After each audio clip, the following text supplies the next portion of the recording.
Խաղաղության համաձայնագրի նախագծի վերջնականացման մասին Հայաստանի եւ Ադրբեջանի հայտարարությունից հետո վերջին օրերին Ադրբեջանը լիովին կեղծ մեղադրանքներ է ներկայացնում հրադադարի խախտումների հետ կապված, որոնք Հայաստանը կտրականապես մերժում է։ Բրազիլիայի արտգործնախարար Մաուրո Վիեյրայի հետ ասուլիսում հայտարարել է արտգործնախարար Արարատ Միրզոյանը։ Խաղաղության բաղձալի նպատակին հասնելու համար Հայաստանի ամուր քաղաքական կամքը պետք է փոխադարձվի, եթե խաղաղությունը պետք է կյանքի կոչվի, ապա երկու կողմերն էլ պետք է հանձնառու լինեն վստահության եւ երկխոսության մթնոլորտի ձևավորմանը։ Այս համատեքստում չլուծված հումանիտար հարցերի կարգավորումը, ինչպիսին է հայ ռազմագերիների եւ մյուս պահվող անձանց ազատ արձակումը, կարող է էականորեն թեթևացնել իրավիճակը։ Հայաստանը շարունակում է հաստատակամ մնալ Հարավային Կովկասում կայուն խաղաղության հասնելու իր հանձնառությանը, շեշտել է Միրզոյանը։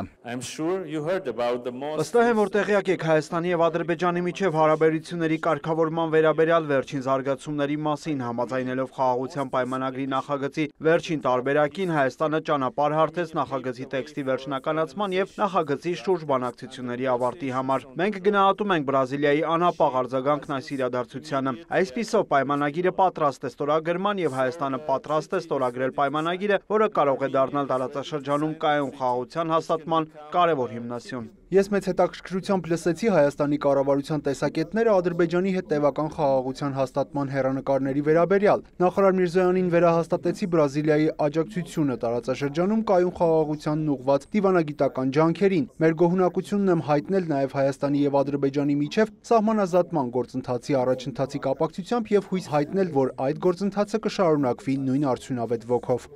Սահմանազատումն ու տարածաշրջանային հաղորդակցության ուղիների ապաշրջափակումը կարևոր մյուս հենասյուներից են, շարունակել է Միրզոյանը, հիշեցրել նախորդ տարի սահմանազատված եւ սահմանանշված ավելի քան 12 կիլոմետր սահմանագիծը հիմնված 1991 թվականի Ալմաթայի հռչակագրի վրա։ Տարածաշրջանային հաղորդակցությունների ապաշրջափակման վերաբերյալ մենք Ադրբեջանին ներկայացրել ենք շատ կոնկրետ առաջարկներ, որոնք եթե կյանքի կոչվեն, կարող են հնարավորություն տալ սկզբում երկաթուղու գործարկմանը, ապա նաև ստեղծել լայն հնարավորություններ հաղորդակցությունների ընդլայնման համար։ Իհարկե, ինչպես կարող եք պատկերացնել, փոխկապվածության թեման դուրս է գալիս մեր երկու երկրների սահմաններից եւ տարածաշրջանային ու գլոբալ լոգիստիկ ուղիներին միանալու եւ դրանցում ներդրում ունենալու տեսլականով Հայաստանը նախաձեռնել է խաղաղության խաչմերուկ ծրագիրը, նախագիծ, որը նպատակ ունի հասնել ճանապարհների, երկաթուղիների, խողովակաշարերի եւ էներգետիկ ցանցերի տարածաշրջանային հաղորդակցությունների ներառական շրջանակի ձևավորմանը։ Հայաստանը նաև հանդես է եկել սպառազինությունների փոխադարձ վերահսկման եւ վերիֆիկացիայի մեխանիզմների ստեղծման վերաբերյալ կառուցողական նախաձեռնություններով, որոնց վերաբերյալ արտգործնախարարի խոսքով Հայաստանը դեռ չի ստացել պատասխան Ադրբեջանից։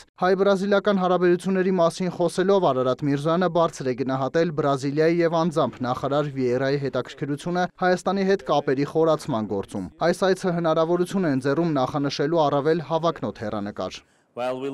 Միջև մենք ուսումնասիրում ենք իրավական դաշտն ընդլայնելու հնարավորությունները եւ շարունակում ենք աշխատել տարբեր համաձայնագրերի նախագծերի վրա, այսօր ուրախ եմ ստորագրել Հայաստանի դիվանագիտական դպրոցի եւ Բրազիլիայի Ռիո Բրանկո ինստիտուտի միջև փոխըմբռնման հուշագիրը։ Մենք ձգտում ենք խորացնել երկկողմ գործակցությունը կրթության, նորարարության, բարձր տեխնոլոգիաների, տեղեկատվական տեխնոլոգիաների ոլորտի եւ թվային բանկինգի ուղղություններով։ Չնայած աշխարհագրական հեռավորությանը մեր առևտրային հարաբերություններն ընդլայնելու համար կա ներուժ։ Անցյալ տարի նկատվել է երկկողմ առևտրաշրջանառության որոշակի աճ, բայց անշուշտ շատ ավելի մեծ ներուժ կա։ Հայաստանն ակնկալում է Բրազիլիայի հետ սերտ գործակցել գլոբալ մարտահրավերների լուծման ուղղությամբ, այդ թվում կլիմայի փոփոխության եւ կենսաբազմազանության պահպանման հարցերում։ Արարատ Միրզոյանը գործընկերոջը վստահեցրել է, որ հայկական պատվիրակությունը կմասնակցի նոյեմբերին Բելենում կայանալիք COP30-ին եւ հույս է հայտնել բրազիլացի գործընկերներին տեսնել 2026 թվականին Երևանում կայանալիք COP17-ին։